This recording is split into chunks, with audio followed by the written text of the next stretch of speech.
Okay, in the last video, I talked about common training mistakes made by bodybuilders. In this video, I'm going to talk about maybe about 10 of the more common nutrition errors I've seen in my 58 years of training. I've observed in people, including I've made some of these mistakes myself. So let's talk about it. I mean, some of these things seem obvious, but they're still happening quite a bit. There's a lot of information available on the internet, a lot of YouTube videos, but unfortunately, anyone can make a YouTube video, anyone can anoint themselves an expert, and sadly, a lot of the information that's delivered on these social media platforms is just wrong, absolutely wrong. I don't know what the motive is of the people that relay this garbage, but anyway, let's get into it. These I've written them down, so I remember them all. Let's start out with probably one of the more common mistakes when it comes to nutrition is taking in too few calories. Of course, this applies more to bodybuilders of fitness or athletes that are trying to lose body fat. In their zeal to lose body fat, a lot of people will cut the calories too much. This tends to happen, quite frankly, more in women than men. Women often go on starvation diets. What's a starvation diet? Well, if you figure out your basal metabolic rate, that's your resting metabolic rate. Usually, it comes out in a full-grown man. It's usually around maybe 1,100, 1,200 calories. That means that's the minimal amount of calories it takes to keep you alive, to keep your body going. So if you go, here's the problem though. If you go too far, in a woman, it would probably be about 1,900 calories. I'm just guessing, basal metabolic calorie rate. But the point is, if you go too far below your basal metabolic calorie rate, there's a danger of losing lean mass and also a danger of turning off your metabolism completely, because the body reacts to too few calories as a starvation. The body has systems. It's almost like a computer. Your body has kind of backup systems, redundant systems to keep you going in spite of yourself. So, for example, if you take in too few calories, the body will take your active thyroid hormone. There's actually two of them, T4 and T3. T4 is basically a prohormone that's converted by enzymes in the liver into the more active T3 form, which is 5 times more metabolically active than T4. So after about maybe 3 weeks of taking in too few calories, your body interprets this as starvation, and it doesn't want to let you lose your lean mass, muscle, because when you start to lose muscle, you're getting in big trouble from a health point of view. So what it will do is it'll convert the active T3 thyroid hormone into reverse T3, which is basically inactive. It's a metabolically inert form of thyroid. Basically what it's doing is, to put it simply, it's turning off your metabolism so you don't burn up your own body protein. Not only that, but when that happens, of course, the fat loss rate slows down considerably. This happens not only to bodybuilders and athletes, but it involves anyone who follows a diet that too overly restricts caloric intake.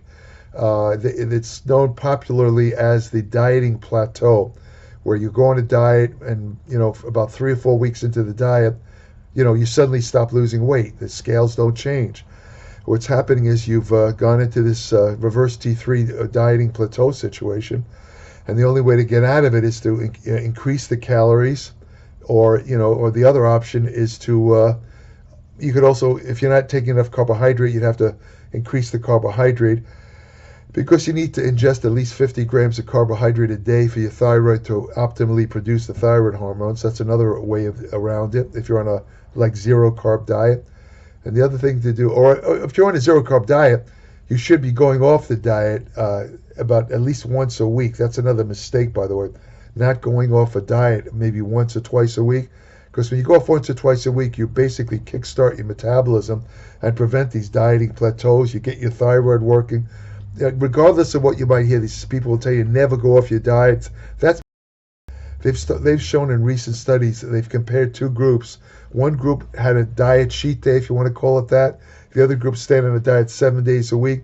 The group that had the cheat day not only lost more body fat, but they also retained far more muscle.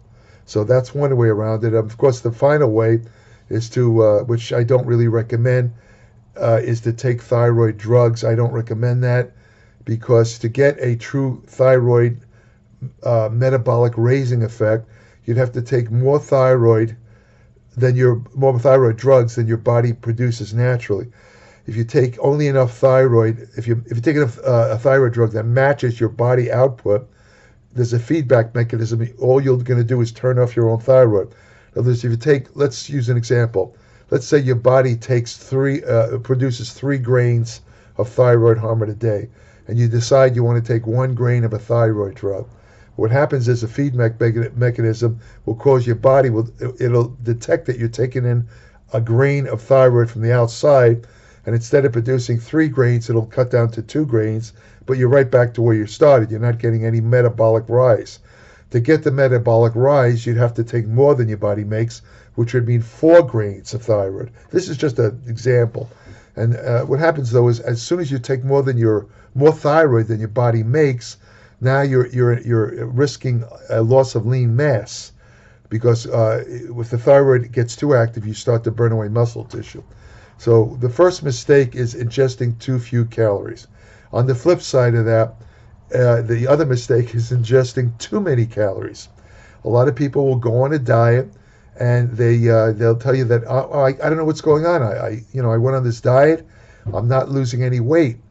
Well, it turns out they're not really gone the diet like they think they are. A lot of people overestimate or underestimate how many calories they're consuming, and it turns out in many cases they're consuming too many calories to produce any substantial fat loss rate. The old idea of if you reduce your daily calorie intake by 500 calories a day, you'll lose about a pound of fat a week. And if you reduce it 1,000 calories, you lose about 2 pounds a week. That's basically true. But a lot of people are not good at figuring out how many calories they're taking in, and they wind up eating too many calories, so they don't lose any weight. And that could also apply. And then there's, sometimes without realizing it, you'll be following a certain diet, you'll sneak a little extra something here or there, and that pushes you over the limit. Where, in other words, you might not be gaining weight, but it kind of puts a halt to your fat loss. So that's another thing, by the way, I should also mention. That's another major mistake, is trying to lose too much fat too fast. Your body can only really realistically lose about a maximum of about 3 pounds a week of fat, pure fat. Anything more than that is water, and in a worst case scenario, muscle. You never want to lose muscle. You never want to lose muscle, because when you lose muscle, your resting metabolic rate drops. So you can only lose about 3 pounds of fat a week, and if you really want to retain muscle while you're dieting, I don't care whether you're on drugs or not, the best, you want to lose weight slowly. You want to aim for maybe a 1 to 2% loss of weight per week. No more than that. If you try and do more than that, you're going to start to probably lose muscle. If you try and crash diet, one of those things, the weight always comes right back, and there's a chance of losing too much muscle. So again, you got to be careful. Too many calories will slow down weight loss considerably. It's a common mistake. Another common mistake is this fear of fat, where a lot of diets, especially some of these vegan advocates, they talk about fat like it's an evil substance that should be avoided at all costs. I've seen a couple of these vegan doctors tell people, have people consuming something less than 10% fat, sometimes even less than that. A zero-fat diet is horrible. As a matter of fact, an early advocate of low-carb diets, he was an Arctic explorer. I can't remember his name. It's very hard to pronounce. People who are familiar with the history of low-carb diets know this guy. He went up to the Arctic and he decided to follow the diet of the native Inuits that lived up there. Turns out they were living entirely on fat and protein. There was no fruits or vegetables, so they consumed no carbohydrates, and yet they apparently thrived. So he tried it, but he made one mistake. When he first went on the diet, he only consumed fish, no meat. fish. And the type of fish he consumed, unfortunately, was extremely low in fat. And him and his associate who tried this fish-only diet got extremely sick. And the reason they got sick was because of the total lack of fat in the diet. Your body requires two forms of essential fats. One is called omega-6, represented by linoleic acid. The other is called omega-3, which is represented by, in the government tells you to have alpha-linoleic acid, or ALA, as they call that an essential omega-3. But the truth is the actual bioactive omega-3 are called DHA and EPA. And you get that mostly in fatty fish, mackerel, salmon, sardines, anchovies, halibut, that type of thing. Only in fatty fish.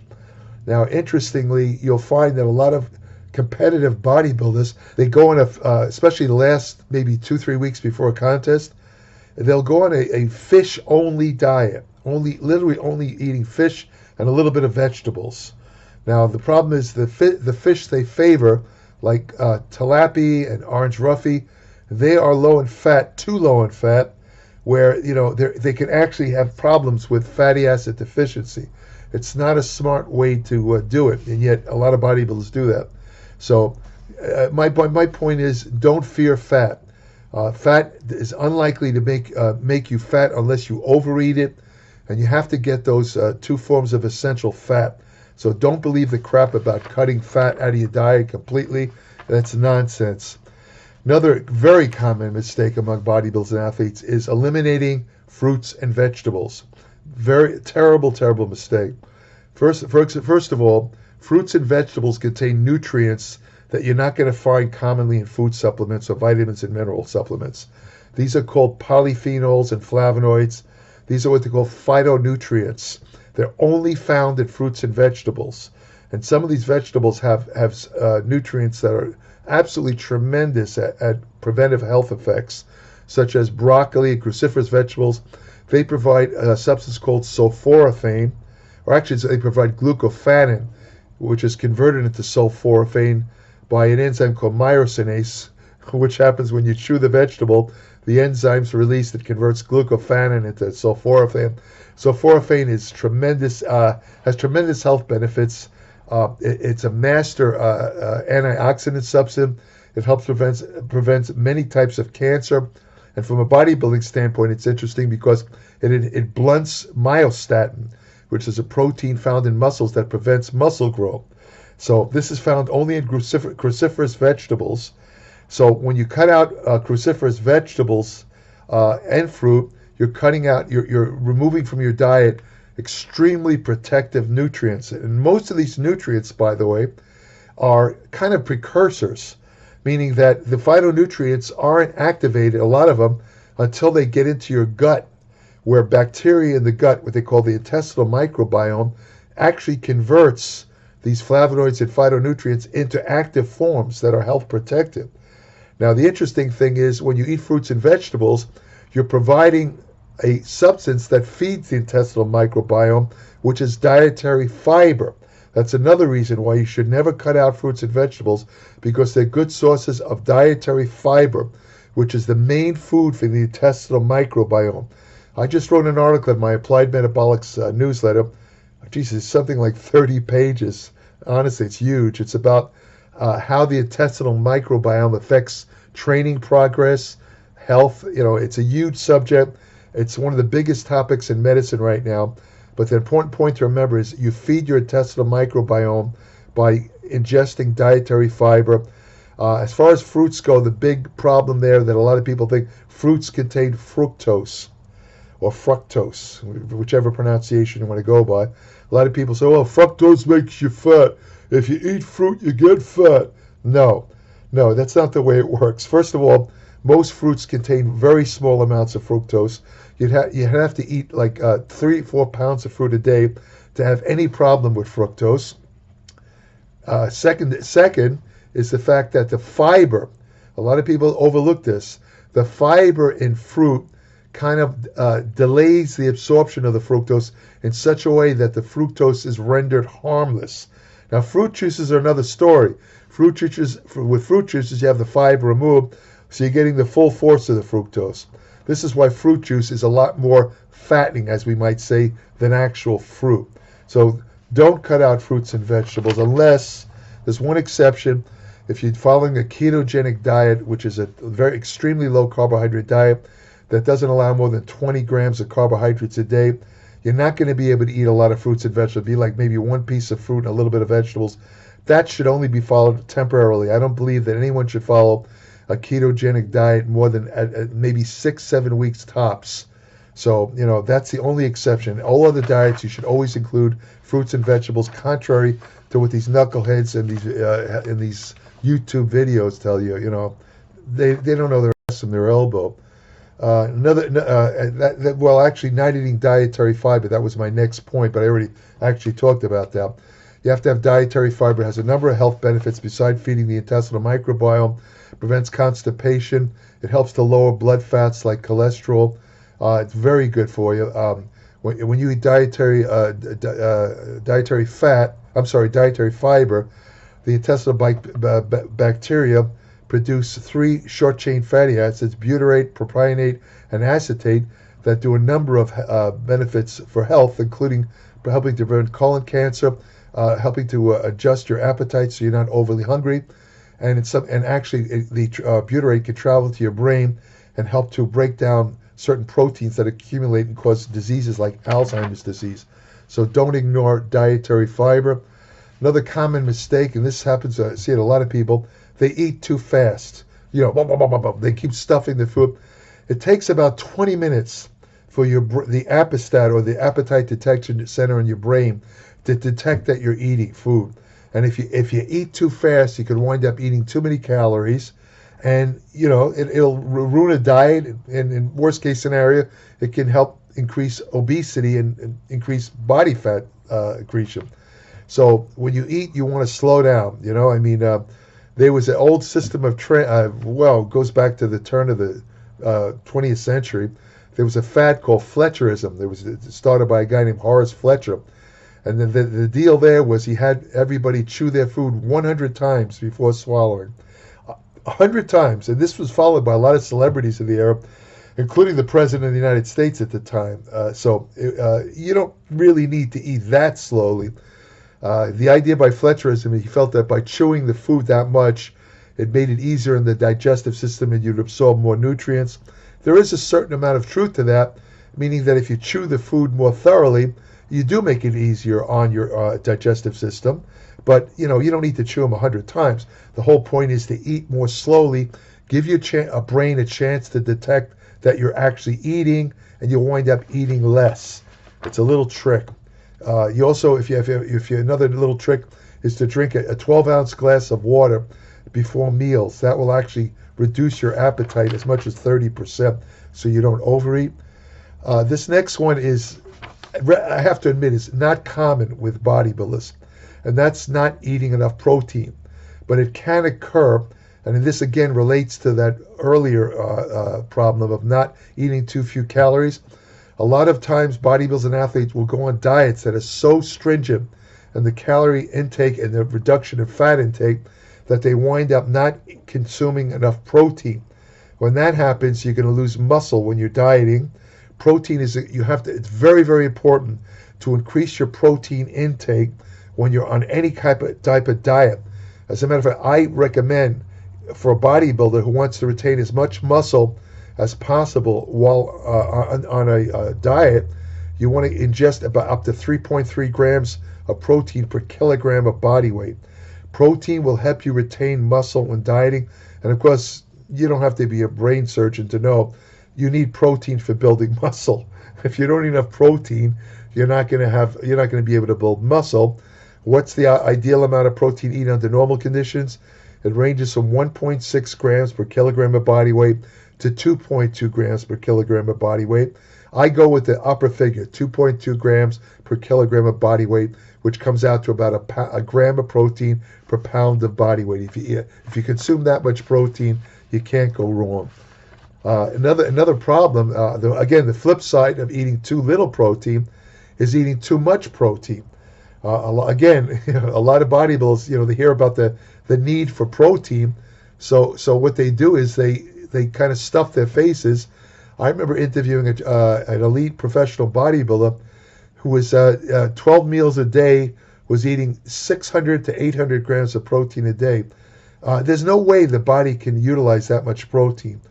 The good news is that if you're active like this guy was, I mean, he worked out twice a day, 6 times a week, the chances of that excess protein being converted into body fat are nil. It's not going to happen. In active people, excess protein is oxidized. The nitrogen portion of the protein is converted into urea and excreted out of the body, excreted through the kidneys. But there's no need to stuff your face with protein. Eating any more protein than the figures I just mentioned, again, 1.6 to 2.2 grams per kilogram body weight, is not going to make you any bigger.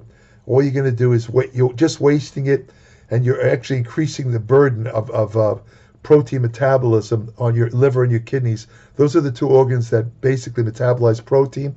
You're not going to really harm them by eating excess protein, but you are increasing the burden of work on those organs. And why do that when you're not going to get any benefit out of it? Doesn't make any sense. Another common mistake, well, I wouldn't call it a mistake, it's a fallacy.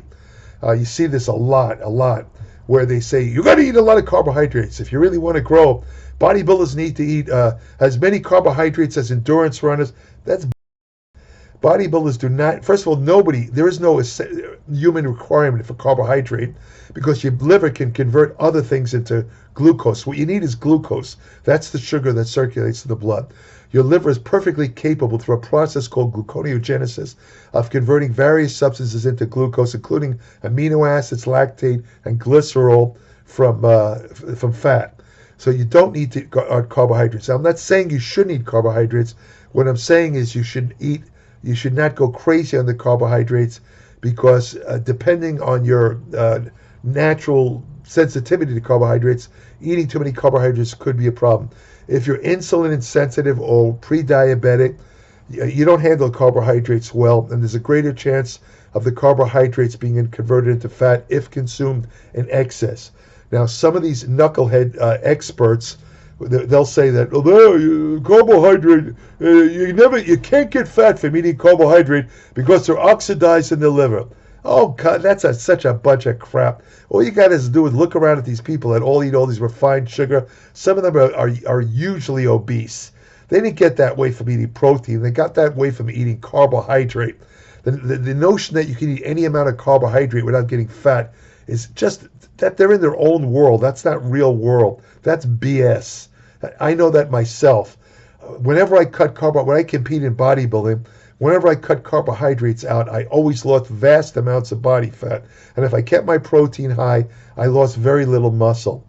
So, and I also ate a good amount of fat. That's another thing they say, fat makes you fat. Well, I was eating, my diet sometimes were 60% fat, 60% of calories as fat, and yet I lost fat constantly every week as long as my carbohydrate intake was down. So don't listen to those clowns. They're like, I call them ivory tower academic clowns. They're full of crap. Some people can handle carbohydrates better than others. If you can handle carbohydrates and you don't gain fat from them and that you feel they give you more energy, fine. A certain amount of carbohydrates is good to have because you need carbohydrates to replenish glycogen in muscle and liver. Glycogen in muscle is your main fuel for anaerobic exercise like bodybuilding training. So it is good to have carbohydrates. You just don't want to overdo it. But don't believe that that you need to eat the same amount of carbohydrates as somebody who's engaged in endurance work. That's bull. But I still see that a lot. Finally, the last thing I'll mention is not drinking enough water, not drinking enough fluids. You'd be surprised how many people will walk around dehydrated. I mean, you have to drink. There's no real set limit to the notion that you have to drink 8 glasses of water a day. That comes from nowhere. Somebody just took that out of the air. But you really should drink enough fluid so that you never get dehydrated. Remember, when your body metabolizes protein, your body uses a lot of water in metabolizing protein, so you lose water. When you go on a low carbohydrate diet, it has a natural diuretic effect. You lose water. You have to replace those fluids. So my last point as far as nutrition mistakes here, there's many, many more. I only covered a couple. I don't want trying to keep, I don't want this video to go too long, so I only cover these 10 or 11 points. But you want to pay attention to fluid intake. Make sure you drink enough water. Fruits, by the way, are 95% water, so they count towards that too. So that's about it for the common nutrition mistakes. If you want more information on nutrition, exercise science, hormonal therapy, anti-aging research that you can use today, fat loss techniques that really work, women's health and fitness, and many more topics, subscribe today to my Applied Metabolics newsletter, www.appliedmetabolics.com. It's 30 to 40 pages every month. Solid information, extremely in-depth. I guarantee you'll learn something with every issue. It comes out once a month, and there's no ads, there's no BS. It also incorporates my almost 60 years of learning and training experience, which cannot be matched by anyone else who has a digital publication. Nobody can match my level of experience, I guarantee that.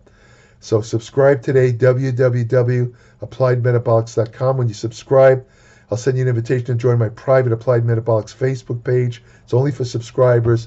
You can send me short questions. If you're a subscriber, I have an email portal. Also, if anyone watching this on Generation Iron, if you have any ideas or suggestions for future videos, feel free to submit them to Generation Iron, and they'll forward it to me. Thank you for listening.